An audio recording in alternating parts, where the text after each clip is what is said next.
Hi, my name is Joanna, and today I'm going to be reviewing this TSUYAGLA curling iron. So this was sent to me as a gift to try out, and I'm really excited because I wanted a bigger barrel curling iron. I'm just going to show you guys what is in the box first. Of course, came this curling iron. There's this comb that it came with, the gloves to help you be able to touch the hot parts. There's the instruction manual, and then you have these two clippers for your hair. This curling iron features 40 million negative ions that help reduce frizz and leave hair looking silky smooth. It has a 3-stage temperature adjustment, making it perfect for different hair types.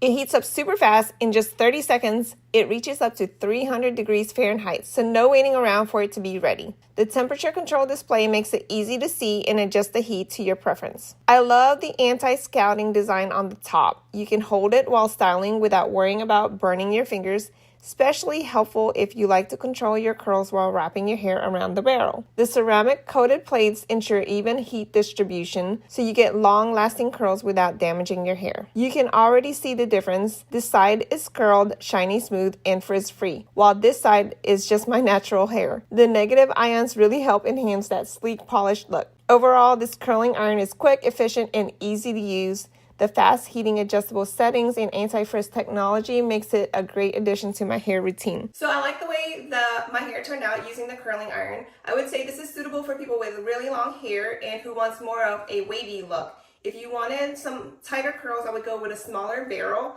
But overall, I like the way the curling iron heat up really fast.